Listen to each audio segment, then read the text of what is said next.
poucos e sem vestidos. Se eu não trouxesse a Rosângela ia ter um mochilinho, né? Porque o que ela falou na minha cabeça foi uma pena que a gente conseguiu organizar muito em cima da hora. Né? A gente podia ter deixado, porque ele vem dia 6 de outubro, ele vem dia 10 de novembro, mas eu fiquei com medo da Rô ter um ataque. Então, muita gente estava tentando se organizar, né? Inclusive os alunos e tal. E é uma pena, porque a gente sabe que é difícil mesmo no meio da tarde. Quem sabe a gente faz uma dobradinha lá na frente com mais tempo, né? Para que mais pessoas possam vir. Ele já fez esse lançamento segunda-feira em Curitiba, né? No CRP, numa comemoração do mês do psicólogo. Foi muito bom. A gente está muito feliz com o resultado do livro. Eu vendi numa manhã. Ah, quem chegou! Felipe! Claro, né? A gente vendeu numa manhã 110 livros pelo WhatsApp, Rosângela, por isso que eu estou desesperada. E eu tenho certeza que é um material que vai ajudar muito, né, todos vocês no dia a dia do trabalho. Então ele vai falar um pouquinho sobre avaliação psicológica no trânsito, desafios e perspectivas, né? E queria agradecer porque fez uma viagem longa, daqui a pouco vai dar aula, mas está aqui sempre disposto, sempre pronto, né? E eu espero que vocês aproveitem muito, tá bom? Obrigada por terem vindo, obrigada, Roberto. Obrigado, valeu.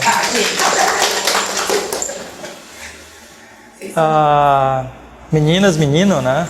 Temos um menino ali, né? Então, boa tarde a todos, é com prazer que venho a Londrina novamente, numa ocasião muito especial, não somente para mim, acho que para a psicologia brasileira. Há muito tempo que a gente reclama pela falta de produção na área de trânsito, tem aumentado nos últimos anos de fato, mas vocês que trabalham no trânsito, especialmente, sentem falta de materiais atualizados. E nos últimos 2 anos, eu e minha equipe de trabalho do Laboratório Fator Humano, a gente tem se concentrado na publicação desse material que hoje a gente apresenta para vocês, tá? Oi. Primeiro, então, antes de tudo, eu queria agradecer a Sapiens, né, que é parceira em várias situações, né? Primeiro porque, obviamente, eu sou docente, né, sou professor dos cursos da Sapiens, que me orgulha muito. Vocês sabem que a Sapiens é uma instituição nacional hoje, muito benquista, né? Muito bem avaliada, né? Isso é muito bom, é bom para a gente. Tá? Segundo, porque a Sapiens assumiu o projeto de comercializar esse livro, tá certo? Esse livro foi publicado por uma nova editora nacional que está surgindo, né, em São Paulo, chamada Nila Press, que aceitei o convite de assumir esse trabalho com eles. A Nila, então, resolveu publicar com seu diretor principal, que é o psicólogo Ivan Rabelo, e junto com a Nila esse projeto agora está em divulgação e comercialização a partir do Instituto Sapiens, né? Então é uma ocasião bastante importante e festiva para a gente. É óbvio que quando a gente trabalha no Manual de Psicologia do Trânsito, eu vou, obviamente, falar de um aspecto da Psicologia do Trânsito, que é a avaliação psicológica neste contexto específico. De fato, a Psicologia do Trânsito é uma área um pouco mais abrangente. Eu vou tentar especificar um pouco qual é o lugar da avaliação psicológica na Psicologia do Trânsito e quais são os desafios ou perspectivas que ela enfrenta pela frente hoje, né? Nós temos muitos desafios nesta área, vocês sabem, quem trabalha na área do trânsito sabe que nós temos desafios históricos, mas também temos perspectivas, e eu quero abordar as duas coisas, o que nos desafia e o que nos coloca em perspectiva, e aí eu vou tentar positivar isso, e quais são as perspectivas hoje para o mundo da avaliação psicológica no trânsito. Então, não sei se vocês têm ideia, mas na década de 80, especialmente no ano de 1988, o professor Reinier Rosenstraten, holandês de nascimento, mas desde 1950 no Brasil, falecido em 2008, que foi um dos grandes pesquisadores, incentivadores da psicologia no trânsito no Brasil. Ele publica esse livro que virou um ícone, né? Todo mundo que estudava trânsito no Brasil usava esse livro como referência. Ainda usa, obviamente, porque é um livro que não morreu, é histórico, continua as grandes definições sobre trânsito, ambiente de trânsito, características das operações de trânsito, a gente ainda usa o professor Reinier Rosenstraten como referência. Em 2002, nós fizemos um grande congresso em Floripa, chamado Comportamento Humano no Trânsito, de certa maneira, naquela época, vocês sabem que a partir de 97 e 98, com as primeiras resoluções do CONTRAN sobre a capacitação de peritos examinadores, nós fizemos a primeira lá em Florianópolis, nos idos de 97 e 98, e a partir dali começou um burilamento nacional de capacitação de pessoas que atuam na área do trânsito, a perspectiva da terceirização no trabalho que funciona hoje, né, do trabalho do trânsito. E nos anos 2000 havia já um movimento de pesquisadores e profissionais interessados em fazer grandes congressos. Nós fizemos um em Florianópolis, tiveram vários no país. Nós fizemos um em Florianópolis, reuniu bastante gente interessante. E um ano depois, exatamente um ano depois, foi de setembro a setembro, nós publicamos esse livro, que ele reúne pesquisadores aí do país inteiro, né? Eu costumo brincar que tem desde o João Bosco do Amazonas até o João Carlos Alquieri, que na época estava no Rio Grande do Sul, em Porto Alegre. Então ele é realmente um livro nacional, tem 17 autores e 22 capítulos esse livro. Esse livro ficou durante muitos anos, né? Tu vê, 14 anos depois a gente está publicando o seguinte. Ele ficou durante muitos anos também uma segunda referência importante na área de trânsito. É difícil até encontrá-lo, ele se esgotou, fez várias edições. E nos últimos anos dedicamos a um novo projeto, né? Atualizar a discussão do trânsito, e aí numa perspectiva de um manual de psicologia do trânsito, que é esse que fiz em parceria com mais 2 outros colegas na organização geral. A Ana Bosquet é parceira num dos capítulos sobre instrumentos de avaliação psicológica do trânsito, que nos orgulha bastante, né? A parceria com o capítulo que ela também é autora, né? Daqui a pouco ela vai autografar para vocês também. Então, talvez uma curiosidade muito interessante, que o segundo organizador desse livro, que é o Paulus de Witt, ele é holandês. E aí, de certa maneira, a gente, recuperando uma tradição de cooperação Brasil-Holanda, né, desde o Rosestraten, esse livro de 2007 é lançado com mais um holandês trabalhando junto com a gente, o que também nos deixa uma coincidência muito, muito interessante para nós, tá certo? E a Caroline, que é psicóloga, neuropsicóloga, e foi aluna do nosso curso da UFSC, né? Então, um grupo de trabalho lá do Laboratório Fator Humano, do qual eu coordeno. Então, se vocês olharem a trajetória, olha quantos anos nós estamos, né, criando uma possibilidade de construção, né, de uma área que, de certa maneira, vocês sabem, faltavam grandes referências, né? Existe, obviamente, um aumento acentuado de produção, com laboratórios, né, pesquisadores no país inteiro, mas em termos de consolidação, em termos de material bibliográfico, falta. No trânsito, vocês sabem disso, na hora que vocês vão procurar bibliografia na forma de livro, né, não na forma de artigo, vocês têm alguma dificuldade. Então esse é o desafio nosso. Acho que o livro traz algumas contribuições muito interessantes. Eu vou tentar abordar alguns aspectos do livro de forma sintética. Está aqui nessa apresentação, tá? Eu acho que a primeira coisa, nunca é demais lembrar, né, que a perícia psicológica é uma modalidade de avaliação psicológica, né? Às vezes a gente não tem essa ideia, mas quem trabalha com perícia psicológica, e a perícia psicológica é a modalidade hoje em atividade no Brasil na área do trânsito, mas a perícia psicológica é uma modalidade de avaliação, assim como é o psicodiagnóstico, assim como é a avaliação da intervenção psicológica, especialmente para procedimentos invasivos, assim como é a avaliação psicossocial, né? Assim como é a avaliação de desempenho. Existem várias modalidades de avaliação psicológica que a gente não aprende de uma forma tão didática assim na universidade. A gente só vai aprender depois, quando migra no mundo profissional e distingue essas modalidades e esses tipos. No Brasil, a avaliação psicológica no trânsito, né, recebeu o nome a partir do Código de Trânsito de 88, da publicação do Código de Trânsito, das resoluções em seguida do CONTRAN, recebeu o nome de perícia psicológica, atividade típica do psicólogo do trânsito na avaliação da capacidade de condutores no trânsito. Então foi o nome que recebeu. Eu vou discutir com vocês porque eu tenho algumas restrições a esse nome de perito examinador no caso do trânsito, mas de fato os psicólogos do trânsito assumiram a tarefa, e legal inclusive, né, não somente legítima, mas legal, de fazer avaliação psicológica no trânsito. Uma avaliação psicológica que não é processual, que não é jurídica, né, não é forense, né, nesse sentido, mas é uma avaliação administrativa, porque é uma delegação do Estado para que alguns profissionais realizem essa perícia psicológica no trânsito, restrita a exame de determinadas funções psicológicas para fins de, especialmente, obtenção de CNH. Tá? Especialmente obtenção de CNH, que é o que é a maior parte da atividade do psicólogo nessa área. Então, de fato, é uma típica e específica forma de perícia, que é uma perícia administrativa. menos perícia administrativa no país do que perícia processual, né? A perícia que a gente conhece em geral é a perícia judicial, mas existem as perícias administrativas em pelo menos 3 segmentos no Brasil. Na área do serviço público, que é a perícia de capacidade para fim de benefício, concessão de benefícios, né? Inclusive aposentadoria, mas pode ser licença para tratamento de saúde, que é feita também por psicólogos, não sei se vocês sabem. Existe o segundo tipo de perícia, que chama perícia em acidentologia, que hoje basicamente é a perícia do trânsito, mas que não é a perícia da vítima do trânsito. Aí temos uma restrição mesmo, um limite de atividade do psicólogo no trânsito no Brasil, não porque não se possa fazer, mas que os psicólogos não fazem. E existe uma terceira categoria de perícia que é ligada às atividades de saúde ocupacional, né?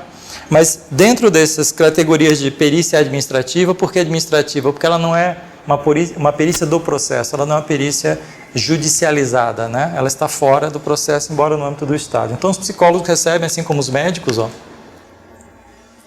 de forma linear, médicos e psicólogos realizam a mesma atividade prevista na resolução que os atinge, a principal resolução, a 425/2012, que é que orienta hoje, atualmente, né, a atividade de peritos e médicos e psicólogos. Então, de forma linear, ambos, né, no âmbito das suas respectivas disciplinas, trabalham como médico perito examinador, psicólogo perito examinador de trânsito. É assim que está configurada o marco legal que orienta a atividade de médicos e peritos no trânsito. Aí vem uma pergunta interessante. Por que médico perito examinador do trânsito se chama, do ponto de vista do território teórico, de medicina do tráfego, e por que psicólogos nesse mesmo território chamam de psicologia do trânsito?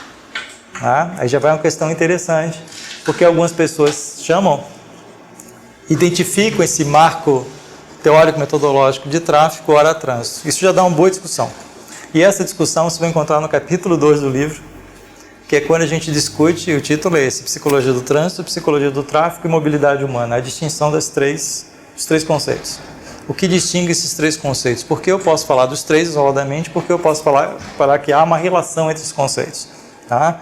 Então isso é uma discussão muito interessante, mas de fato o que nos interessa agora é que este psicólogo, então, que dialoga, né, em tese com o território da psicologia, que é a base da sua formação, e com esse segmento, as chamadas ciências do trânsito, ciências do tráfego, né, que é onde o psicólogo deve dialogar do ponto de vista do seu território teórico-metodológico, vai configurar uma prática profissional orientada por marco legal específico chamada perícia no trânsito, ou do ponto de vista profissional de perito examinador, psicólogo perito examinador de trânsito. E o mais interessante, essa resolução, assim como todas as outras que são editadas, desde a famosa resolução 080 de 98, de todas elas, historicamente, fazem uma distinção que eu acho, no meu modo de entender, equivocado, de que médicos fazem exame de aptidão física e mental e psicólogos fazem avaliação psicológica, como se a atividade mental também não fosse função psicológica. Então esse é um dos problemas um dos desafios que eu acho importantes, né? Que é escrito e reescrito em todas as resoluções, desde o Código Nacional do Trânsito, essa distinção que persiste ainda na última resolução e que recentemente, quando eu estive no Conselho Federal de Psicologia na última gestão, nós fizemos uma proposta de mudança dessas resoluções, inclusive com mudança do próprio Código Brasileiro de Trânsito, uma nova proposta que está hoje nas mãos do deputado baiano, o Brito, né? Sérgio Brito, né? E essa proposta a gente modifica essa separação, né? A gente, na verdade, retira a separação de que a atividade mental não pertence apenas a uma categoria. A atividade mental é uma atividade que ela é ao mesmo tempo fisiológica e psicológica, né? Que ela é sináptica, mas ela também é cognitiva, tá? Então existe uma tentativa de mudança na legislação que faz segmentação de campo e de área, que do meu modo de ver é indevida, e isso prejudica a atuação dos psicólogos, dado que você retira, né, um conceito extremamente importante, são as funções mentais, funções executivas do campo da avaliação psicológica. Bom, isso dá uma outra palestra, de fato, as consequências que isso tem do ponto de vista teórico, do ponto de vista profissional. Mas vamos lá. Hoje, o que nós temos a partir de todo esse marco regulatório da atividade de perito examinador? De fato, o objetivo da avaliação psicológica no trânsito do Brasil, ele se restringiu a esta definição. Você avalia a aptidão psicológica. E a aptidão é capacidade, tá? A aptidão é uma expressão da capacidade. É quando um determinado organismo nasce com uma plataforma biológica, uma das primeiras formas de aprendizagem social, incorpora a primeira base de aprendizagem sobre essa plataforma biológica, que se chama aptidão. Então, ser capaz de fazer alguma coisa, né? Como por exemplo agora, né? Ser capaz de se comunicar, ter o aparelho fonador, né? Que é a herança genética, mas ter a capacidade de falar, eu preciso de aprender, eu preciso de aprendizagem. Então, a aptidão seria o nível mínimo, né? O nível básico, as funções básicas de um ser humano ao interagir com o ambiente, mobilizar, né? Tornar móvel, tornar funcional o corpo, né? Então, de fato, psicólogos e médicos avaliam a aptidão. Por isso que na carteira de habilitação está apto, né? Não está hábil, tá? Porque nós não avaliamos a segunda grande extensão da aptidão, que seria a habilidade, né? As pessoas estão aptas e se tornam hábeis, né? Então, a habilidade seria um segundo segmento de ativação da aprendizagem, um pouco mais complexo, um pouco mais funcional, né? Um pouco mais organizado do que os processos de aptidão. Então, de fato, se a gente esperasse que as pessoas estivessem hábeis no trânsito, de fato, pouca gente estaria hoje como condutores de trânsito, né? Então, você avalia a aptidão, médicos e psicólogos. Médicos avaliam alguns aspectos de aptidão, psicólogos avaliam outro. Bom, percebam que ao avaliar a aptidão, eu já faço uma restrição do ponto de vista da avaliação. Mas, de fato, isto acontece e faz com que a avaliação psicológica no trânsito, pelo regramento que existe hoje legal, se transforma quase que num processo seletivo, né? Em que os psicólogos praticamente fazem uma avaliação da capacidade para exercer ou não, provisoriamente, definitivamente, a atividade de dirigir no trânsito. Dado que esta atividade de dirigir significa que, se eu identificar determinados fatores psicológicos que estão associados à aptidão, eu consigo deslocar ou não, né, ativar ou não pessoas para a condução de veículos no Brasil, que é onde está restrita a atividade hoje do psicólogo do trânsito. Dito de outra forma, a gente pode dizer que hoje os psicólogos, por marco legal, examinam alguns construtos psicológicos. Vocês conhecem isso pela Resolução 425, são vários, né? Vários construtos psicológicos, inclusive construtos complexos para serem avaliados pelo tempo que se faz e pelas restrições técnicas que são colocadas. Mas basicamente o conceito de aptidão, dado que o objetivo é avaliar a aptidão psicológica com base nesses construtos, os psicólogos identificam uma possibilidade de determinadas pessoas serem avaliadas em sua aptidão, adotarem comportamentos mais ou menos seguros, né, mais ou menos controlados, mais ou menos equilibrados no trânsito. Isso nós chamamos, em avaliação psicológica, de predição, né? Nós fazemos avaliação psicológica no trânsito, então pessoas que são candidatas à habilitação, presumindo, né, que eles adotarão tal ou qual comportamento no ambiente de trânsito, né? E para fazer isso, nós partimos de qual hipótese? De que algumas pessoas têm essas habilidades ou capacidades disponíveis, suficientes ou insuficientes para entrar no sistema trânsito. Essa é a hipótese que está na cabeça de cada psicólogo, ainda que não seja explícita, não é? De que determinadas pessoas possuem ou não, estão ou não, né? Estão nesta condição de aptidão ou não estão. Por isso que você faz a provisória ou definitiva, né? Em que você coloca como resultado do processo de avaliação a aptidão, parcial ou não, mas você indica essa aptidão ou inaptidão, né? E se é inaptidão, vocês olham, essa pessoa não tem capacidade suficiente para os estressores do trânsito, para o risco no trânsito. Mas isso você presume, que a gente chama em avaliação psicológica de predição, você presume isso. E de onde nasce essa presunção, não, essa predição no comportamento do psicólogo? Basicamente está baseado, né, nos instrumentos que ele trabalha. Por isso a importância dos instrumentos psicológicos hoje no trânsito. Eles realmente têm muita importância, porque a maior parte da predição, né, do comportamento preditivo do psicólogo, assim, olha, você apresenta uma capacidade suficiente ou não para entrar no sistema trânsito, está baseado muito nos resultados dos testes psicológicos, né? Vamos lá. Qual é a finalidade, então, da avaliação, da perícia, né, que é uma forma de avaliação psicológica no trânsito? Gerar um benefício, que também se transforma em direito, né? O Estado delega a médicos psicólogos a possibilidade de restringir ou não você adquirir um direito. Mas, na verdade, o Estado também delega um benefício. Você está sendo beneficiado de conduzir veículos em sociedade. É isso que, na verdade, é a lógica do Estado para a perícia administrativa. Ao avaliar a capacidade de alguém, eu lhe forneço um benefício. Olha, agora você tem o benefício de se conduzir. né, de conduzir veículos no ambiente, né? E isso acaba se transformando num direito, o direito de dirigir, né? Mas algumas perguntas então surgem, olhando esse panorama regulatório, esse plano, esse território da avaliação psicológica no trânsito, algumas perguntas passam a ser essenciais, que são perguntas, gente, que a sociedade faz aos psicólogos também, tá? Então vamos lá. Qual a relação que tem examinar aquelas funções psicológicas que estão previstas na avaliação da aptidão e o comportamento dos condutores no trânsito? É a mesma coisa para motociclista, caminhoneiros, pessoas que dirigem somente no final de semana, pessoas que dirigem sua tobata, né, seu trator nas suas fazendas e sítios, ou aquele que trabalha dirigindo constantemente 10, 12 horas por dia. Então, todos nós nos perguntamos, sejam psicólogos ou não, mas pergunta, é diferente? É diferente, assim, há perfis diferentes, há capacidades diferentes? Esses exames aferem essas diferenças? Acho que é uma pergunta que a sociedade tem feito e os próprios psicólogos tentam responder isso na sua forma de avaliação. Uma segunda pergunta é o seguinte, aqueles graus de aptidão aferidos, inapto, né, temporariamente, né, o apto, elas indicam que as pessoas estão seguras do seu comportamento no trânsito ou são pessoas que apresentam comportamento de risco? Seria possível dizer que pessoas inaptas são aquelas que apresentam risco para o trânsito? Eu posso confirmar isso no processo de avaliação? Essa é uma pergunta que a sociedade também faz aos psicólogos. Quando os psicólogos dizem que o condutor ou candidato a condutor está inapto, está querendo dizer o quê?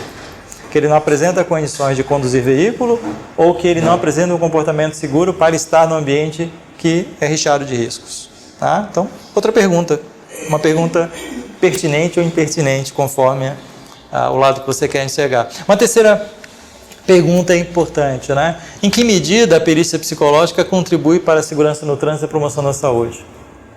Será que realizar sistematicamente, periodicamente, avaliação psicológica no trânsito, né? Avaliar a capacidade, ela está promovendo saúde, ela está promovendo segurança? Nós podemos afirmar isso e podemos afirmar isso com base em quais resultados? Também é outra pergunta que a sociedade nos faz.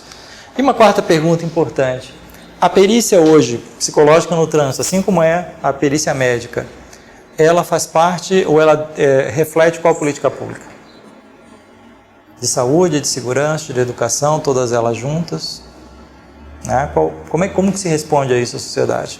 Em função disso, eu acho que, olhando para esse panorama, alguns desafios e algumas perspectivas nos apresentam. Eu acho que a primeira delas tem a ver com o território de compreensão da avaliação psicológica no trânsito. Eu acho que o território, que é um território que é teórico-metodológico, indica que a perícia psicológica, na verdade, é uma atividade profissional que ela está num limite de interação, numa zona de interseção entre conhecimentos de psicologia do trânsito, significa que a avaliação psicológica ela não é algo apartado da ciência do trânsito ou das ciências do trânsito, muito menos da avaliação e da perícia psicológica em geral, porque a avaliação psicológica do trânsito é considerada uma forma de perícia e, portanto, está no campo, na modalidade da avaliação e, vamos dizer assim, com vários marcos legais e éticos a eles associados. Então, eu diria que os territórios, e aí é desafiador da formação, quem faz hoje a formação em psicologia no trânsito do país, há que se perguntar se essa formação está, de fato, conseguindo, né, justapor todo esse conhecimento teórico-metodológico no desenvolvimento dessa atividade em seu pleno vigor, né? Eu acho que um outro desafio tem a ver com a nomenclatura. Tá? Há muitos anos, eu, pelo menos publicamente, tenho me colocado, já coloquei isso, inclusive, para os conselhos, de que a perícia psicológica no trânsito, esse nome para o trânsito, ela tem problemas. Por que ela tem problemas? Qual é o objeto de trabalho do psicólogo perito? Lembre que o termo que está sendo usado, desde então, é perito, psicólogo, examinador de trânsito. Qual é o objeto de trabalho do psicólogo? É o trânsito? Se examina o trânsito? Perceberam? Ela tem um problema de nomenclatura. Tá? O segundo problema é o seguinte, ó, psicólogo, perito, examinador de trânsito. Todo perito examina.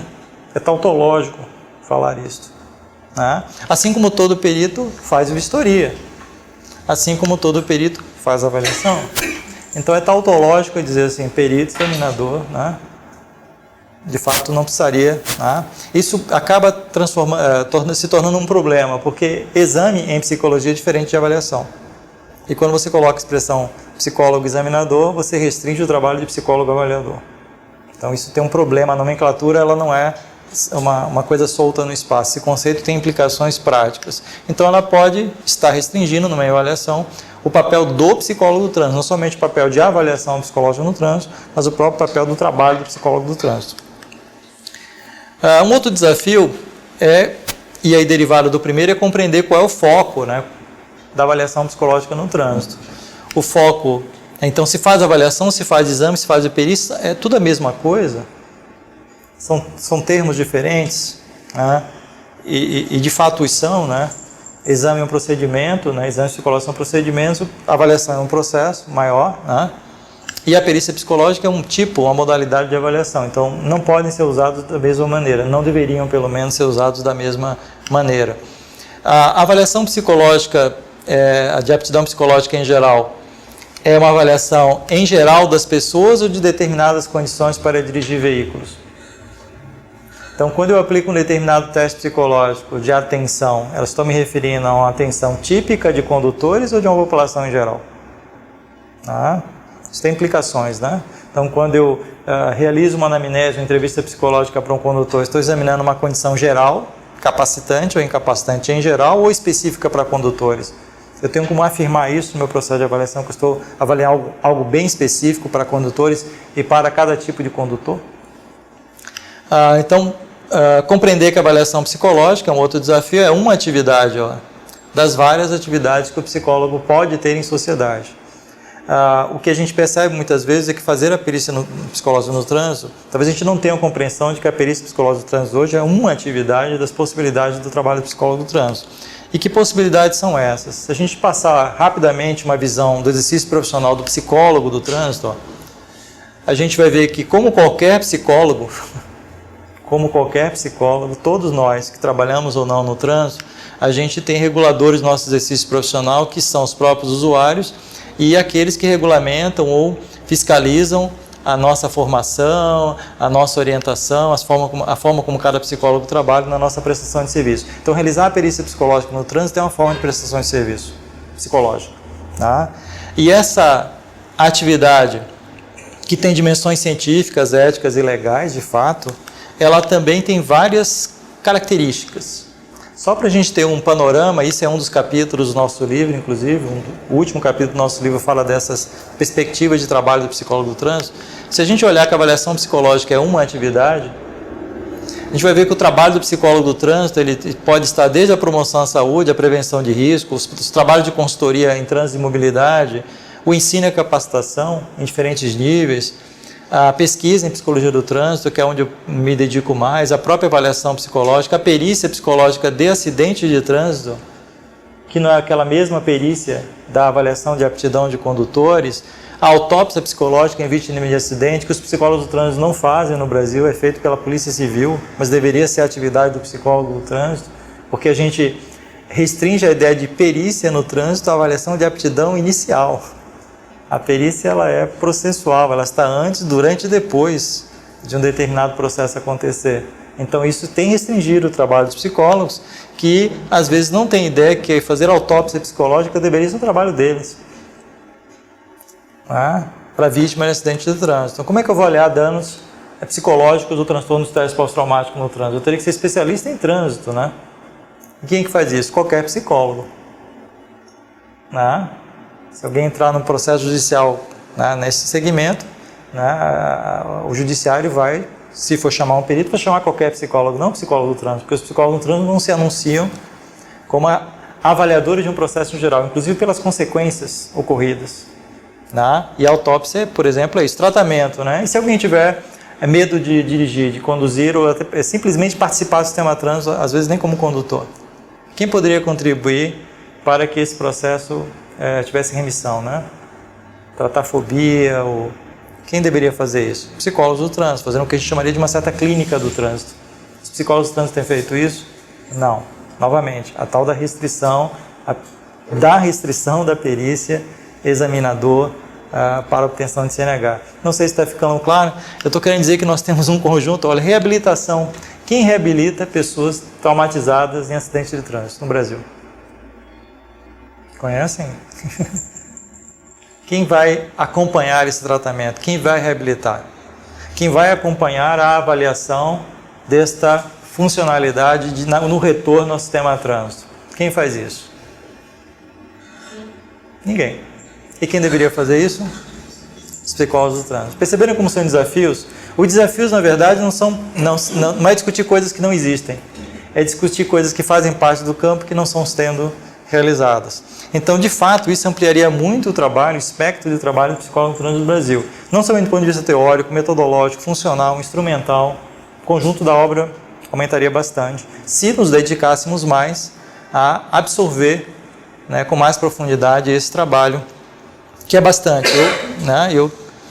O slide não cabe, tá? Foi só os que foram possíveis colocar. Então, de fato, o que poderia, aí sim, com perspectiva, já pensando que esses desafios se transformam em perspectiva.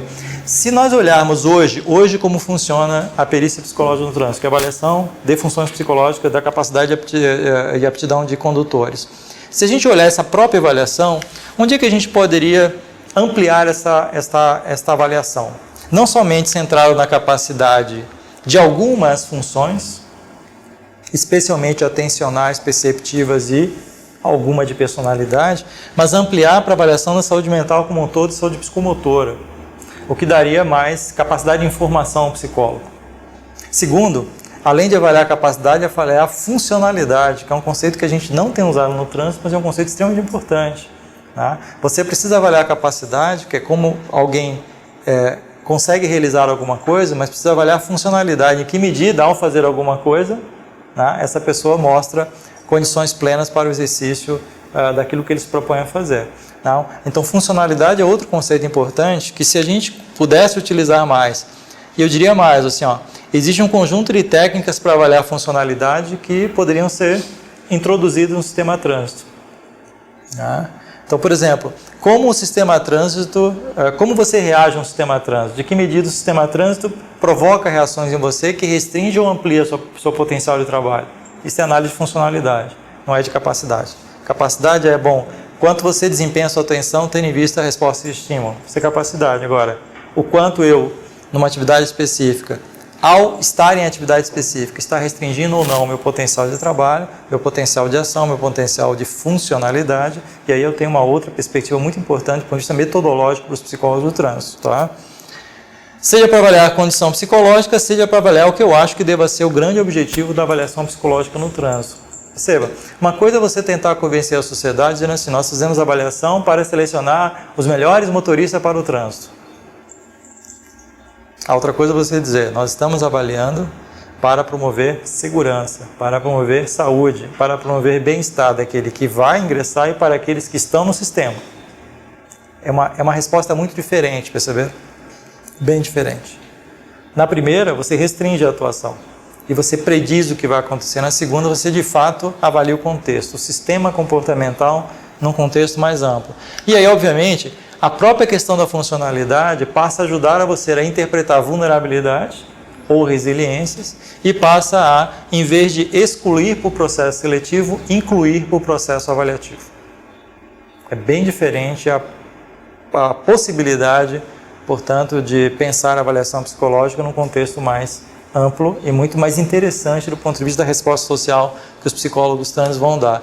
Feito isso, se vocês imaginarem essa cena aqui, vocês já devem ter passado por essa cena, em que o sistema trans é um sistema de estressores, e dependendo de como você lida com os estressores, vai revelar um pouco como você funciona, vem a ideia de funcionalidade. Então, de fato, várias respostas nos entram em ação quando a gente está em funcionalidade. Expressa a capacidade, mas expressa a funcionalidade. A questão é se nós conseguimos avaliar todas as respostas funcionais no sistema hoje de perícia, ou se não haveria necessidade de ampliar esse sistema para avaliar não somente capacidade, mas também avaliar funcionalidade. Essa é a discussão, esse é o desafio, mas também essa é a perspectiva. Tá? Interpretar um sistema que realmente é mais complexo. Tá? De que maneira a gente pode pensar isto? Acho que a primeira coisa importante é assim, e aí é teórico e técnica. Quando você olha para o sistema trânsito é um sistema artificial, não um sistema natural. Foi criado pelos homens, para os homens, né? Foram criados pelas pessoas, para as pessoas. É um sistema de troca, mobilidade urbana, né? Passagem, trocas comerciais, trocas econômicas, né? Mobilidade de cargas e pessoas, cargas vivas ou não, né? Mas é um sistema artificial, ele foi criado por nós, ele não é algo natural. E como ele é um sistema criado por nós, tem as nossas virtudes e os nossos defeitos. É um sistema de erros, é um sistema de riscos, é um sistema de estressores e é um sistema de conflitos. Né? Então, se a gente começar a compreender, e os psicólogos do trânsito compreendem isso do ponto de vista teórico, é um sistema de risco, é um sistema de exigências fisiológicas, psicológicas, relacionais, né, sociais. O sistema trânsito é um sistema que reproduz aquilo que a sociedade é. Aliás, se diz que se você quiser saber como é que uma sociedade se comporta, basta olhar para o trânsito das próprias sociedades, né? O nível de organização, o nível de contenção, o nível de controle, e o nível de educação especialmente, né? O nível de responsabilidade. Basta olhar o trânsito, você tem uma imagem social de que sociedade você está se referindo. Então, é um sistema repleto de exigências, né? E, portanto, repleto de riscos. Eu acho que o grande debate que os psicólogos deveriam, de certa maneira, avançar, e aí avançar mesmo do ponto de vista teórico e metodológico, é compreender que esses desafios, né, fazem com que pessoas que adentram o sistema trânsito ou que participam do sistema trânsito se tornem mais ou menos vulneráveis. De fato é isso, né? Você entra com o seu potencial, é um sistema de estressores, é um sistema de exigências, e esse sistema de exigências e estressores pode promover, pode produzir, pode ter efeito na sua funcionalidade, na sua capacidade. Isso a gente chama de vulnerabilidade, né? Quando o sistema de risco e exigências faz o quê? Aumenta a possibilidade de acontecer um efeito adverso em você. Então, você entra em risco, você entra em comportamento de risco, você fica vulnerável no sistema. Isso é muito importante, né? Vamos lá, vamos imaginar. Por que os psicólogos não avaliam vulnerabilidade no sistema trânsito? Porque a gente não tem métodos, não tem instrumentos, porque não é um conceito importante, né? Eu estou colocando para vocês no meu modo de ver, avaliar vulnerabilidade talvez seja um dos aspectos mais importantes para evitar incidente, que é o quase acidente, sabe aquele quase bateu, quase, né? É um incidente, os acidentes, as lesões, os danos, a deficiência, a incapacidade e a morte, né? Quanto mais vulnerável o sistema, mais óbito. Quanto mais vulnerável o sistema, mais dano. Quanto mais vulnerável o sistema, eu estou falando do sistema, compreendendo que para os psicólogos o sistema trânsito é um sistema psicossocial, né? Não é somente estradas e placas, é um sistema de mobilidade humana. Essencialmente um sistema de mobilidade humana. Por isso que o nome daquele livro se chamava Comportamento Humano no Trânsito, né? O trânsito é um sistema comportamental por excelência. Agora, da mesma maneira que a gente pode avaliar a chance desses sistemas de estressores, sistemas de riscos, restringir a capacidade humana, ou seja, aumentar a sua vulnerabilidade, também a gente pode ir lá do ponto de vista contrário. Em que medida a minha capacidade, lidando de forma satisfatória com o sistema trânsito, mantém a minha resiliência? Ou seja, me mantém numa homeostase, me mantém meu comportamento numa situação de contenção, controle. E que de fato é isso. Perceba, você sob estresse, o que você pode fazer? Ou foge, ou enfrenta, não é isso?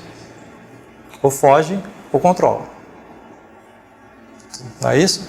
Se aparecer um leão na sua frente, o que você vai fazer? Ou foge ou tenta controlar a situação. São duas formas diferentes de lidar com estressores. Ou eu fico vulnerável, ou eu tento aumentar meu potencial de controle para enfrentar o risco. O sistema trânsito, de forma aí, né, abstrata, me referindo de forma metafórica, é um sistema que pode promover vulnerabilidade ou manter resiliência. Eu diria que esses seriam dois novos conceitos importantes para o trabalho de avaliação psicológica no trânsito. Por quê? Porque se eu tenho resiliência, eu evito. Se eu tenho vulnerabilidade, eu promovo. O resultado é o mesmo, perceberam? Ou eu controlo, ou eu fico vulnerável a ele. O resultado é o mesmo. Se vocês forem para qualquer palestra ou congresso de trânsito, as primeiras palestras são sempre sobre óbitos no trânsito. Que é o sintoma social de pensar o trânsito. A gente pensa o trânsito pelos óbitos. A gente pensa o trânsito pelo seu fracasso. Mas os psicólogos não podem pensar o trânsito pelo seu fracasso. Como é um sistema comportamental, comportamento a gente controla, comportamento a gente evita, comportamento a gente promove, comportamento a gente torna mais seguro ou inseguro. Agora você precisa de método para isso, você precisa de teoria para isso, você precisa de instrumento para isso, você precisa de metodologias para enfrentar isso. Então eu diria que esse é o nosso desafio. investigar a resiliência, investigar a vulnerabilidade das pessoas que participam no sistema trânsito. Isso exige novos instrumentos, exige novas metodologias de trabalho, tá certo? Por quê? Porque o comportamento humano no sistema trânsito, assim como na vida, oscila entre o risco e a segurança, entre cuidar e não saber cuidar, não é? Entre se comportar de forma equilibrada ou entrar no conflito, entre fugir ou tentar controlar a situação. Nosso comportamento oscila entre esses extremos, vamos dizer assim. E o processo de avaliação está sempre tentando olhar, como se olhasse uma certa régua, onde eu estou. Estou mais perto do risco ou estou mais perto da segurança? Estou mais resiliente ou estou mais vulnerável? Né? Então, quando eu organizo, perceba, um sistema de avaliação, e não é somente no trânsito, em que eu tenho anamnese, entrevistas psicológicas, um conjunto de técnicas de interação para observar histórico clínico, história de interação e de aprendizagem social, tá? E uso um conjunto de técnicas psicológicas para aferir o chamado comportamento privado, ou seja, aquilo que eu não tenho acesso diretamente, que são funções mentais ou funções executivas. O que vai acontecer? O resultado disso, bom, como é que funciona essa pessoa, né, nesse sistema? Se funciona mais na direção da segurança ou na direção do risco? Mais controlando, mais evitando ou mais agindo de forma intempestiva, de forma impulsiva? Então, de fato, a gente olha para essa régua e fica tentando compor o sistema de avaliação, que não é simples, volto a dizer, no caso do trânsito também não é simples, o que exige metodologias cada vez mais sofisticadas. E qual seria essa metodologia que, no meu modo de entender, aí são perspectivas importantes para o sistema trânsito? Primeiro, uma combinação de método clínico com método epidemiológico. O que significa isso na prática? Que quando a gente está avaliando, né, pessoa a pessoa, né, que está ingressando no sistema trânsito, eu tenho que avaliar do ponto de vista clínico, ou seja, a sua saúde mental, né, a sua vulnerabilidade, a sua capacidade de ser resiliente em algumas situações, mas ao mesmo tempo que eu tenho que olhar que esta pessoa, né, do ponto de vista concreto, se ele for homem, estiver entre 18 e 27 anos e for candidato a motociclista profissional, ele tem 22 vezes chance de morrer mais do que eu. Então, perceba, é um sistema que não deveria, como perspectiva metodológica, adotar o mesmo critério técnico, os mesmos critérios clínicos e epidemiológicos para o mesmo grupo de pessoas que têm riscos diferentes no sistema. Né? A chance de óbito de um motociclista profissional hoje, vocês veem pelas ruas, é vezes mais, várias vezes mais do que outra categoria. Então, não posso ter o mesmo sistema de avaliação. Perceberam? Então, falando de forma muito objetiva, vocês conhecem algumas técnicas psicológicas bem específicas, eu não posso usar o mesmo teste de atenção, o mesmo teste de personalidade, como se todos fossem linearmente, tivessem sobre a mesma chance de risco. Não estão. Uma pessoa com mais de 60 anos de idade, num sistema trânsito, está mais propensa, do ponto de vista do fator de risco, a um processo demencial do que alguém com 18 anos. Então, eu não posso usar o mesmo sistema técnico para qualquer tipo de grupo epidemiológico. Então, a novidade aí da história, percebo, o desafio, ao mesmo tempo a perspectiva, né, de enriquecimento do processo de avaliação, é, primeiro, aperfeiçoar o processo clínico, do sentido de avaliação de uma série de questões que nós já falamos antes, mas, ao mesmo tempo, alinhar agora a atividade de avaliação clínica, casuística, caso a caso na avaliação, olhando na perspectiva epidemiológica. Isso vai fazer com que as metodologias de avaliação sejam diferentes para cada grupo. Isso vai enriquecer bastante o trabalho do psicólogo, vai ficar mais complicado, mas vai criar novas condições de avaliação por grupos específicos. Então, avaliar saúde mental em grupos diferentes. Isso já é feito fora do país, especialmente em alguns países europeus, em que você não tem o mesmo sistema de avaliação para o mesmo grupo populacional. Isso se chama critério epidemiológico. Não sei se ficou claro, mas o critério epidemiológico é isso, você observar um indicador de grupo populacional e relacionar com o seu grupo clínico. Isso dá uma resposta social muito mais efetiva, do ponto de vista da validade do seu procedimento, e cria uma lógica no seu sistema de avaliação muito mais enriquecida em termos de resposta social. Então, você associa um dado de diagnóstico clínico individual com dado de prevalência e incidência de agravos em população geral, ou seja, de vulnerabilidades em grupos específicos. E aí, assim, obviamente, agora a gente vai poder responder aquelas perguntas impertinentes que eu falei antes. Esta avaliação responde a diferentes tipos de condutores, diferentes tipos de perfis sociodemográficos? Sim. Agora a gente vai responder de forma mais objetiva aquelas perguntas que a gente talvez não saiba responder hoje com tanta propriedade. Tá certo? Então esse critério clínico epidemiológico vai fazer com que a gente, né, use todo o nosso arsenal de procedimentos instrumentais, técnicos, né, para fazer com que essa demanda, que é coercitiva no trânsito, ela não é voluntária, as pessoas não vêm voluntariamente fazer avaliação no trânsito, elas vêm coercitivamente fazer. Então eu preciso de enriquecer a metodologia.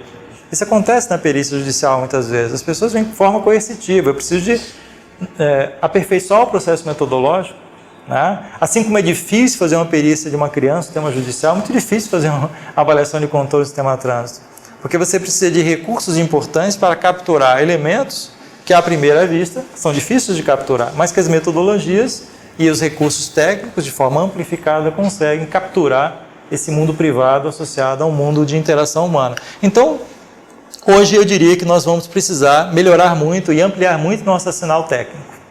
Novos instrumentos, novas tecnologias para grupos populacionais diferentes, com objetivos específicos, com validades específicas, com nível de especificidade específico, como é feito hoje na saúde em geral. Né? Como é feito hoje na saúde em geral. Né? Você tem técnica específica para grupos específicos. Imagine você avaliar a mesma atividade mental de alguém que tem paralisia cerebral ou alguém que tem surdez. Será que é a mesma coisa? São clínicas diferentes e são epidemiologias diferentes. Alguém com trauma direto e alguém com trauma indireto, né? São metodologias diferentes para respostas diferentes. Esses procedimentos vão nos dar uma informação psicológica primária, porque ela é clínica para cada usuário, vai ser correlacionada com a informação secundária que é epidemiológica, e eu diria que o laudo psicológico no trânsito já deveria expressar essa relação clínica epidemiológica no próprio laudo. Ou seja, o laudo ele não vai ser genérico, né? Ele é o laudo específico para a população típica.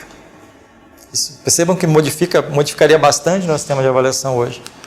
Com a decisão, que serve, obviamente, especialmente para o usuário, que retorna para o usuário a partir do documento psicológico, que a gente chama de laudo, se for o caso pericial.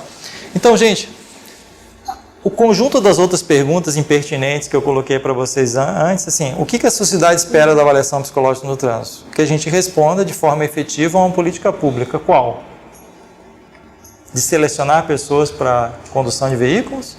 Ou para tornar o trânsito mais seguro, promovendo a saúde dessas pessoas, evitando que elas fiquem vulneráveis, evitando que elas entrem em risco. Tá? Como é que eu faço isso? Eu teria que associar, pensar a justificação ou a justificativa da avaliação psicológica no campo das políticas públicas. Isso, aliás, é um dos capítulos do nosso livro. Em que maneira eu posso pensar a avaliação psicológica do trânsito no campo da política pública? Não somente a política pública de segurança, que a gente está muito acostumado por causa dos DETRANs.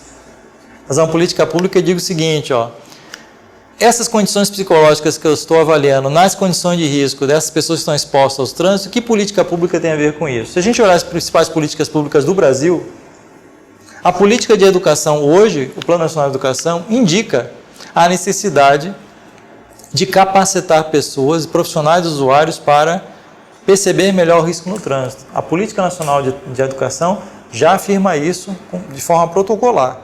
Ou seja, a Política Nacional de Trânsito é o seguinte, está dizendo o seguinte, as pessoas precisam aprender melhor a viver sob situação de risco no trânsito. Precisam aprender.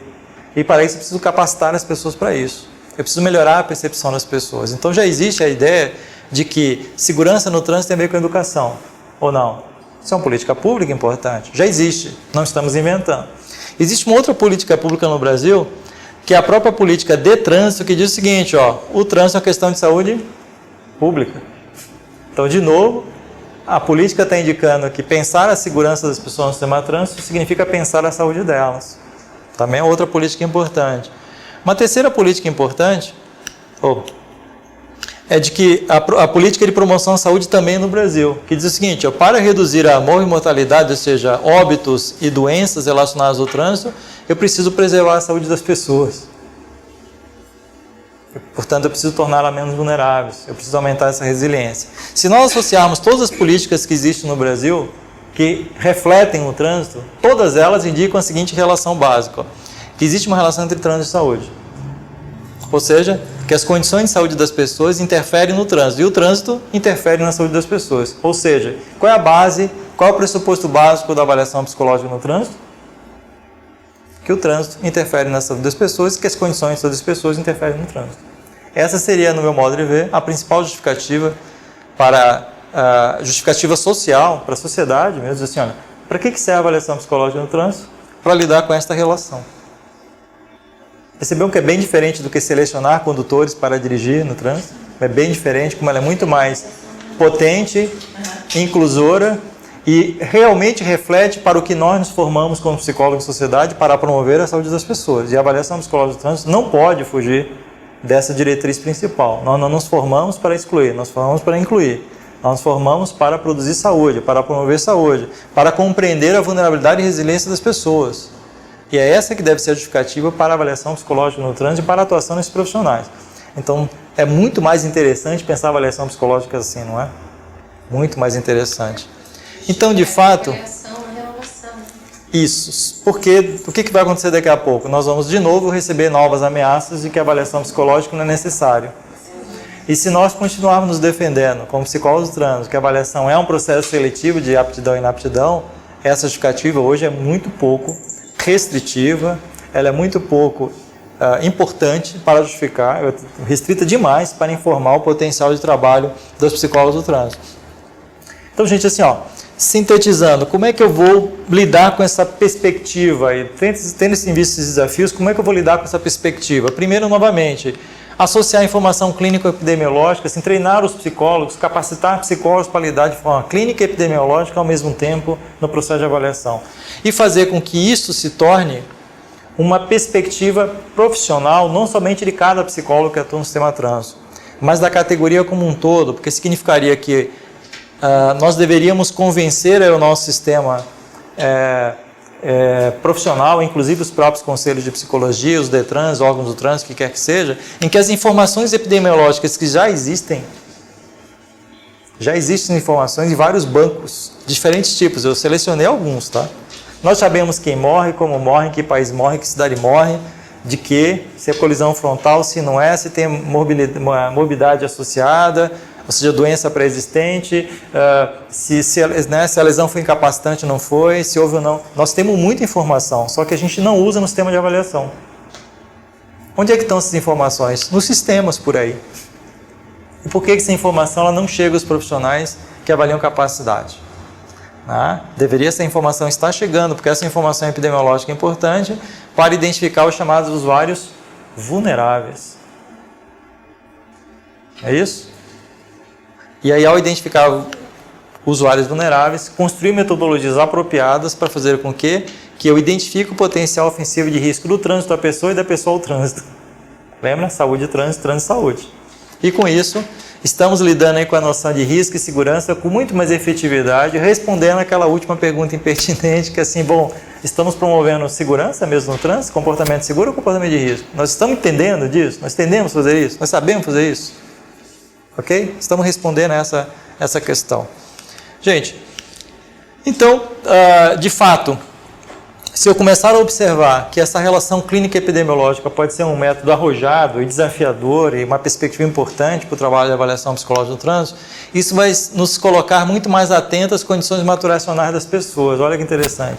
Nós aprendemos durante muitos anos em psicologia de que quanto é importante o ciclo vital das pessoas e o ciclo de maturação delas. Só que onde é que esses ciclos de maturação e ciclos de desenvolvimento está no processo de avaliação? O dado epidemiológico vai me dizer isso. O dado clínico, mas o dado epidemiológico, mas a condição de maturação, vai me permitir, de certa maneira, a chegar a uma metodologia que eu diria que, partindo das condições que nós estamos hoje, que é avaliação coercitiva, obrigatória, inicial, tudo aquilo que você já sabe em relação à avaliação no trânsito, partindo dessa perspectiva, o que a gente poderia pensar um aperfeiçoamento, pelo menos, da metodologia hoje. Pensar que mantendo a avaliação psicológica inicial, no check-in que eu chamo, no check-in do trânsito, aquela avaliação inicial, mantendo ela como uma avaliação de rastreio, como a gente diz. O que é uma avaliação de rastreio? Aquela que verifica as condições iniciais para entrar no sistema, ou entrar num tratamento, ou entrar numa intervenção cirúrgica, a avaliação de rastreio, em que a gente vai continuar verificando capacidade, mas também funcionalidade.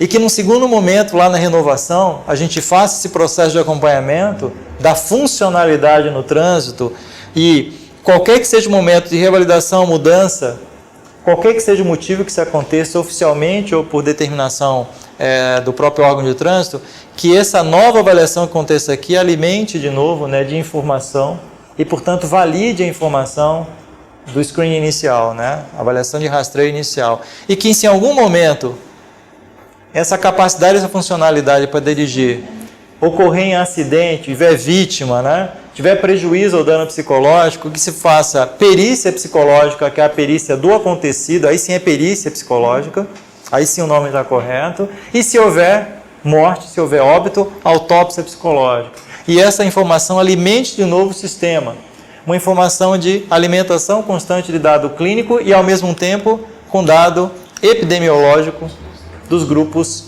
que estão nesse processo. Com isso, a metodologia ficaria muito mais arrojada, porque eu estaria associando dados de maturação clínica, de funcionalidade, de exercício de capacidade no sistema de trânsito, com dado epidemiológico. Eu não tenho dúvida que um sistema desta maneira, né, ele aperfeiçoaria muito o método de avaliação psicológica no trânsito, justificaria muito mais a avaliação psicológica no trânsito hoje. E vou dizer mais, se esses dados epidemiológicos estiverem sob controle da categoria, ou seja, eu advogo isso, eu acho que o Conselho Federal de Psicologia deveria ter um banco de dados nacional de cada informação de avaliação psicológica feita por usuário nesse país, para que cada psicólogo, ao acessar o seu usuário, identificar a característica do seu usuário, acesse o banco epidemiológico geral e verifique se ele tem 40, 50, se ele é grupo de risco, se ele é vulnerável, qual é o dado epidemiológico que tem na sua característica pessoal, ocupacional, né, demográfica, histórico de morbidade. Ou seja, eu entraria num sistema com informação genérica, epidemiológica, coletiva daquela população que estou atendendo e tenho informação clínica do sujeito que está participando do meu processo seletivo, né, de condução no trânsito. Então, assim, eu aumentaria muito a minha possibilidade de enxergar, potencialmente, ter dados e resultados, né, importantes e relevantes para o processo de avaliação psicológica no trânsito. Então, assim, procurei rapidamente tentar explicar para vocês o que eu acho que seria uma nova perspectiva, uma nova metodologia enriquecedora, teórica, metodológica, instrumentalmente para os psicólogos. Eu não tenho dúvida que um sistema desse, se tivesse especialmente apoio dos órgãos de trânsito, dos conselhos, né, de criar um sistema de cooperação de dados com controle social, portanto controle ético, né, em que cada psicólogo no trânsito, ao preencher seu RENASH, produzir seu documento técnico sobre o assunto, tivesse ao mesmo tempo dado epidemiológico daquele usuário, ou relativo àquele usuário. Isso fortaleceria muito o nosso saber, a nossa prática profissional. Então essa seria a mensagem. Agradeço a paciência de vocês.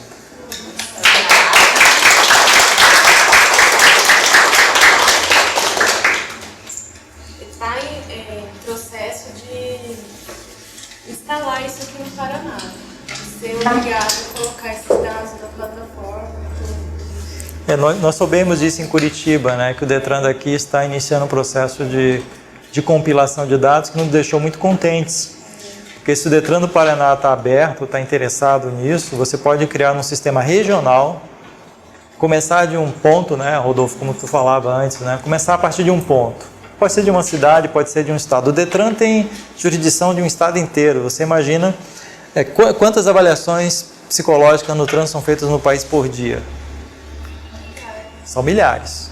Você imagina essa informação diariamente entrando no banco e gerando ao longo dos anos uma série histórica de dado epidemiológico da condição de cada usuário desse sistema de trânsito do Brasil.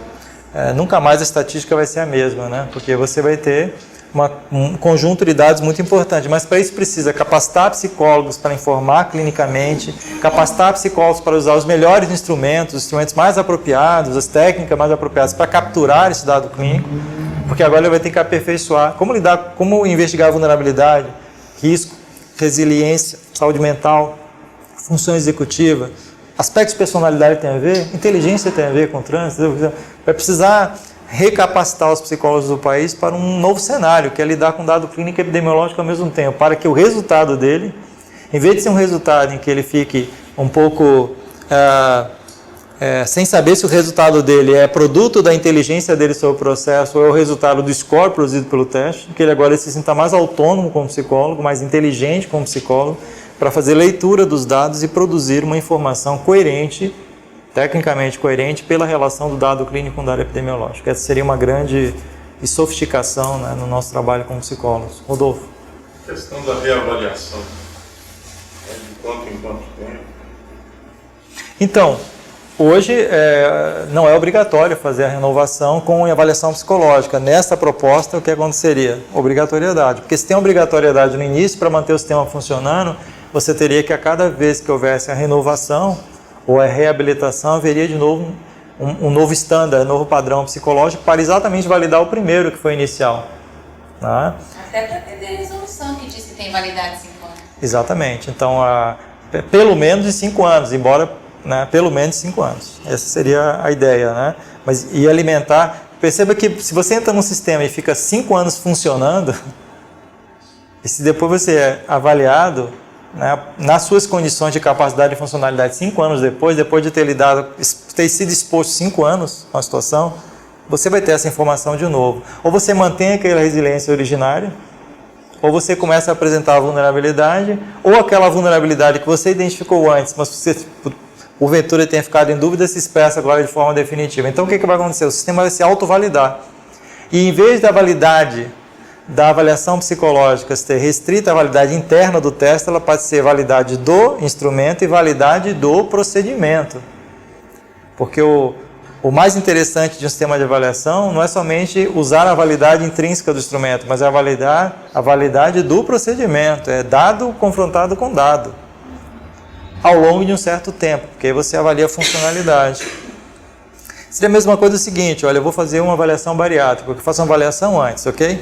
Faço avaliação antes por quê? Porque eu presumo que o insucesso de uma bariátrica é você apresentar no final, apresentar desde o início, antes da cirurgia, compulsão alimentar e ansiedade mórbida, não é? São os dois principais. Perceba, se a gente conhece bem o contexto em que a gente está fazendo a avaliação, eu presumo que pode acontecer, mas eu verifico depois, né? Olha que interessante. Eu estou fazendo a avaliação bariátrica hoje, sei, e aí é questão teórica e metodológica, que tem 2 comportamentos extremamente importantes que eu tenho que verificar. Né? Se você vai controlar seu peso, está numa condição mórbida importante, obesidade mórbida, o que vai acontecer? Ansiedade patológica e compulsão alimentar, você pode fazer o que quiser em termos de bariátrica. Se você não controlar esses 2 comportamentos privados, o que vai acontecer? Retorna tudo de novo depois. Mas o que eu faço com a bariátrica? Faço antes do sistema, da cirurgia, e faço depois. Então eu preciso verificar depois. Então, em vez de eu verificar antes preditivamente o que poderia acontecer, eu verifico depois também. E aí você verifica todo o procedimento, valida o procedimento. Será que eu estou realmente acertando? Será que aquilo que eu previ no início, no pré, né, tem relação com aquilo que eu investiguei no pós? Né? Então, a avaliação psicológica do trânsito, ela precisa pensar mais processualmente, ou seja, pensar em períodos em que o sistema tem que se autovalidar. Então, de fato, Rodolfo, eu acho que os psicólogos fariam mais avaliação. Essa é que é a ideia. Vai dar mais trabalho para os psicólogos, mas vai dar mais importância ao trabalho de avaliação dos psicólogos. Essa é a ideia. Porque ele, a cada momento que entra no sistema de validação, ele está, na verdade, validando o seu procedimento de avaliação. Essa é a ideia. Né? E não esperar que os outros psicólogos façam perícia, autópsia, também verifiquem, né? Que também seria um outro trabalho importante para validar o sistema anterior. Porque se alguém fracassa no sistema trânsito, se alguém tem um histórico de infrações importantes no sistema trânsito, tem que verificar por que isso na entrada, durante o processo e lá, por que isso está acontecendo. Isso teria que ser avaliado pelo psicólogo processualmente. Tá? Acho que o mais legal é que na apresentação dele em Curitiba estavam as meninas do Detran, todas, a Karine, o pessoal, e estava o presidente do CRP. Eu acho que o Roberto conseguiu startar aí né, assim, a gente conseguiu conversar sobre algumas coisas, né, Roberto? De fazer um trabalho que é um sonho mesmo de tanta gente. Então foi uma coisa muito positiva. Inclusive teve uma fala de uma psicóloga que nos deixa realmente muito impactado quando ela diz assim: eu faço muitas avaliações, guardo tudo com carinho, mas depois de 5 anos tenho que jogar tudo fora. Então o que acontece? O sofrimento de queimar material, que é um banco de dados maravilhoso, né? Então o que acontece todo ano no Brasil? Os psicólogos jogam milhares de avaliação fora, porque a gente não consegue dar histórico nisso, sequência histórica no sistema. É tudo perdido, é privado. Então a gente não consegue colecionar essa informação. A gente só consegue quando a gente insiste muito. A Ana nos ajuda, vamos coletar lá com os psicólogos, mas assim por muita insistência. Mas eu diria que num sistema em que você tem a relação conselhos, órgão de trânsito e universidade, você não somente valida um banco, pesquisa, como torna isso eticamente, cientificamente organizado. Mas precisa que esses atores conversem. Precisa que universidades, Detrans e conselho conversem. Porque se eles conversarem e chegarem a um acordo, a uma diretriz, a um convênio, tudo isso aqui vira real. A universidade faz o controle científico ético. O sistema trans tem todo o controle de fiscalização e coleta do material e disponibilização eletrônica. E o sistema conselho faz validação profissional disso e faz controle social. Porque é um sistema de Estado, é uma autarquia de Estado, ela tem que ter procedimento ético de controle social, de fiscalização de si mesmo, né? E ele acaba fiscalizando a categoria de outra maneira. Não é o princípio dos conselhos fiscalizarem? Vai fiscalizar a informação bem organizada.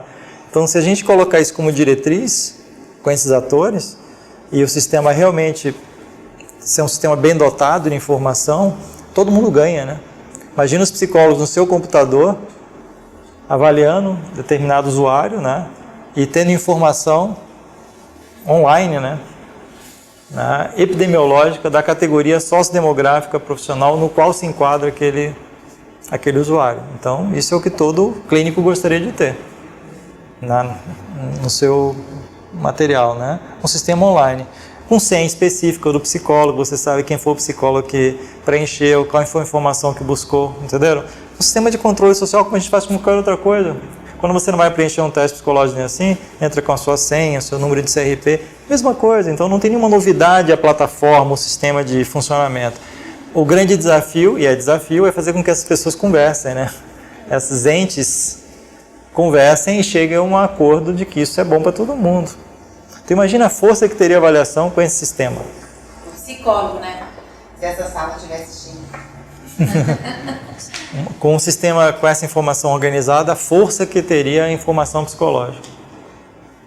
Eu passei por uma experiência que eu achei muito interessante. Há muitos anos atrás, eu fui dar um curso sobre perícia psicológica no trânsito do Amapá. Muitos anos atrás, quase 20 anos.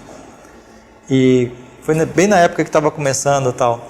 Na cidade tinham 13 psicólogos. Todos eles, por engraçado, eles se reuniram na mesma sala, todos eles trabalhavam em locais diferentes, mas como eles faziam avaliação psicológica, eles tinham um lugar no centro da cidade em que todos eles estavam lá. E eles tinham um controle de cada usuário num caderno preto. Cada nome, carteira de identidade, todo mundo que passava pela avaliação psicológica obrigatória, né? Passava por aquele livro, manual, caderninho, né? Anotava tudo, tal. E aí, saiu uma notícia no jornal lá de malversação de dinheiro público, o Detran estava envolvido, e carteira para cego, carteira para aleijado, carteira para morto, aquelas coisas que a gente conhece. Tá? E aí, o Ministério Público não conseguia ter uma documentação que fosse o ponto de referência de quantas realmente pessoas passaram pelo sistema.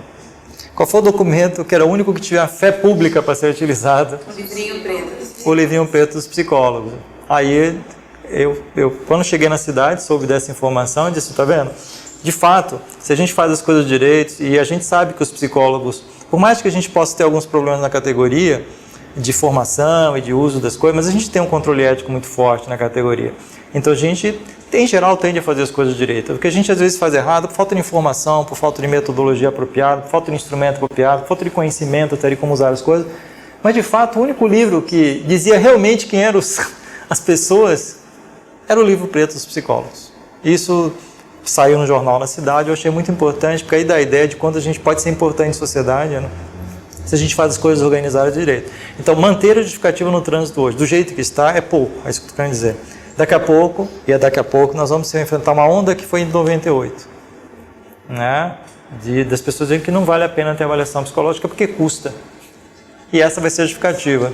Vamos reduzir o custo, vamos tirar a avaliação. Os psicólogos vão ficar muito chateados, vão querer brigar, né? De fato, com isso, como aconteceu em 98. Mas a questão é, como é que eu continuo justificando a avaliação? Se é para fazer processo seletivo de condutores, novamente, eu acho que é muito pouco para justificar a nossa ideia, nossa presunção social de fazer avaliação psicológica. Eu teria dificuldade de manter essa justificativa né, desta maneira, acho que seria muito pouco inclusiva, muito pouco promotora de saúde se a gente mantém essa justificativa. Então, acho que a gente está no novo patamar de conhecimento. Eu acho que essa é a ideia do livro, né? Acho que para fechar um pouco a nossa... Eu acho que essa era a ideia do livro, fazer um livro que já viesse com essa preocupação. Tá? Então, a gente tem um capítulo sobre política pública, a gente tem capítulo sobre avanços, a gente tem que fala de autópsia, a gente está tentando, assim, tem mais coisa por aí pela frente. A gente tem capítulos sobre instrumentos já utilizados hoje no Brasil, que a Ana participa. A gente capítulos sobre modelo de risco, quais são os principais modelos de risco que os psicólogos podem se basear. Então, tentando, de certa maneira, trazer esse conhecimento mais moderno, mais interessante, para a gente promover aí, em termos de atuação profissional, novas realidades.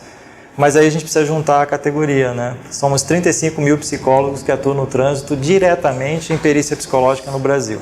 São em torno de 35 mil pessoas. É uma categoria importante. Né? Só quem faz perícia psicológica no trânsito hoje são aproximadamente 35 mil pessoas. Vão ser muitos desempregados.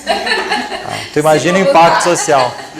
Fica a proposta, então, da gente se empenhar e tentar articular para promover esse processo com o DETRAN, com o CLT.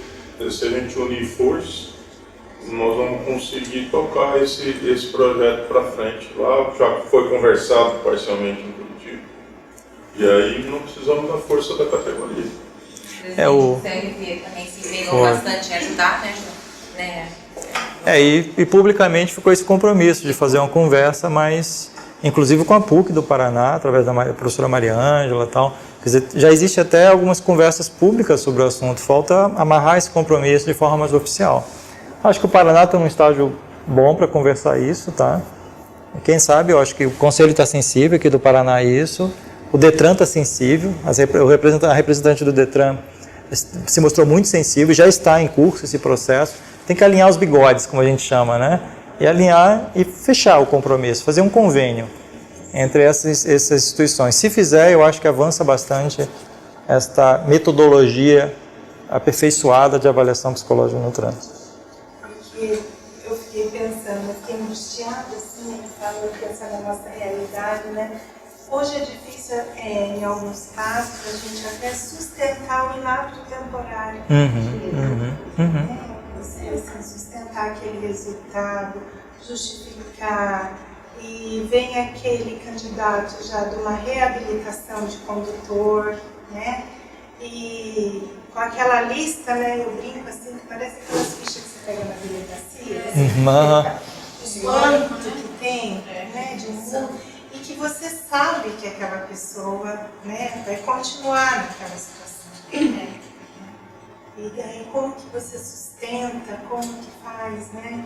Então o nosso trabalho fica, essa questão fica para mim, fica angustiante, eu falo, meu Deus, a gente tem ali uma pessoa que está colocando em risco ela, outras pessoas, como que eu sustento isso?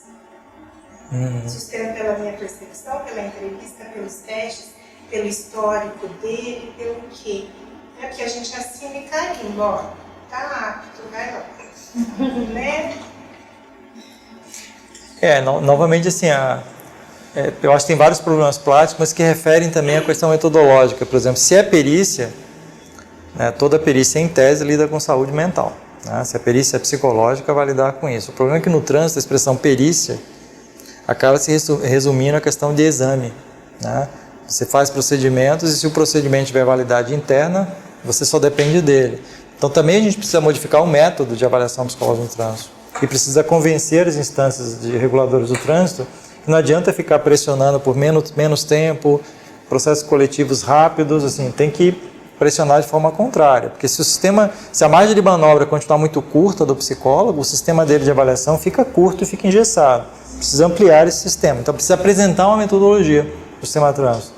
Mas precisa que, a gente chama isso de briga de cachorro grande, né?